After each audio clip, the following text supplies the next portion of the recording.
talking Emmerdale and dramatic scenes tonight as tensions rise between Laurel and her husband, Jay. No, it's not God that you've come here to talk to. Well, I am sorry if I don't live up to the immaculate memory of my predecessor. Oh, get lost, Jay. That's more like it. You're jealous of a dead man who never did you any harm. None of us are perfect. Yeah, but you're pathetic. And neither was Ashley. Remember, you told me what you did. Okay, get out. Get out now. You're a sad, horrible, weak little man. Well, Charlotte Bellamy, who plays Laurel, joins me now. It's all gone horribly wrong, hasn't it? Yeah, I mean, it's all bound to happen. Yes, but you don't say anything about Ashley. That's no, I'm sorry. You love Ashley, don't you? Ashley, I cannot believe that storyline was how many years ago you said? Well, I was just thinking, I said 8, I think Yeah. it might have been 7. 7 years ago, that storyline. Yeah. That had such a massive impact, though, Charlotte. That Didn't it? whole story about someone dealing with Alzheimer's. I think it was part of the reason that we're all talking about it now, and that so many breakthroughs are happening because of what you did on the show. It certainly helped. Helped both. So you don't say anything bad about Ashley. You should never have done that. Thank you very much. But it leads to really quite a dramatic moment for your character. Yeah, she collapses at the end of this this episode due to the stress.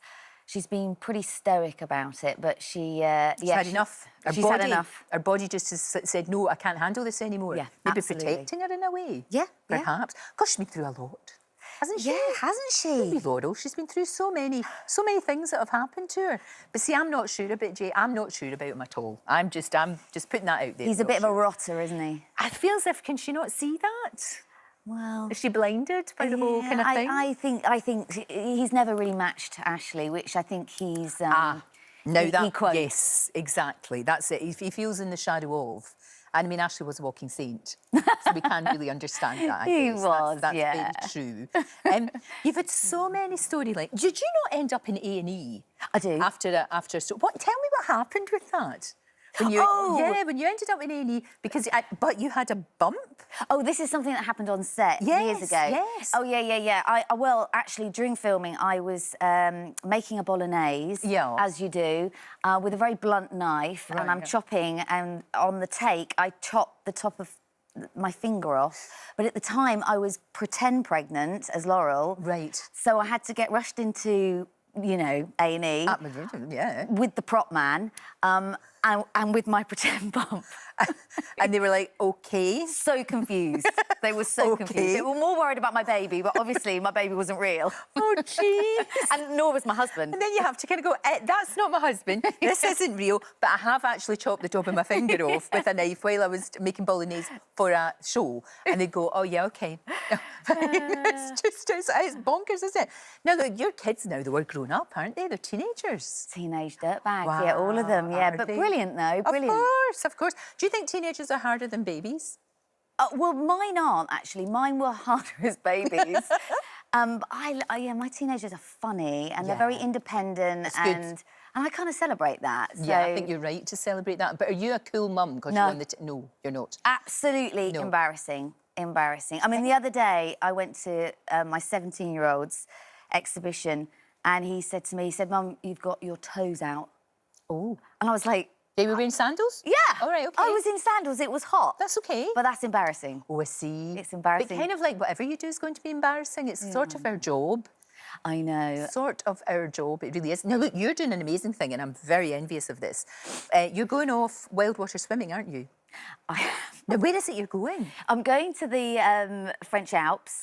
And it's like 6 days, 5 nights, and it's basically Wim Hof, not with Wim Hof, but trained by Wim Hof. And it's going to be pretty hardcore. Oh, that's good. So cold water exposure every day. You learn about the breathing. You do a lot of gong therapy, sound baths. I mean, I'm definitely turning into a hippie in my 50s. That's OK. It's fine. It's fine. I think with things like that, just have an open mind. Because, you just have an open mind. And do you know what? If it doesn't work for you and you sit there giggling, that's fine. If it does work, fabulous. But I love getting into cold water. So do I. You do, don't you? There is something, I don't know what it does, it just, oh gosh, there's me getting in. That was in Antarctica, to be fair. That was maybe bonkers. I have done it in Orkney, and that was amazing. And there's me running in Orkney. Look at that, that was last year. I'm actually going back up to Orkney at the weekend, and I'm going in. Good for you. I'm going in, Charlotte. It's the best, the best, the best. Takes a wee while to get in there because it's the I know. But I did go right under, and it was fine. But In don't fact, you feel yeah, that's quite hard when you can't. Exhilarated. Exhilarated. And it does make you, in that moment of going into that coldness, totally present, doesn't it? Exactly. Because nothing else you can think about apart from, like, I am freezing. But it just, I don't know what it does. It just zing, zing, zing like that. You do have, though, a new member of your family. You've got a wee puppy dog. We were just talking to Molly. Oh, I know. Molly earlier on, the guide dog. Was she great?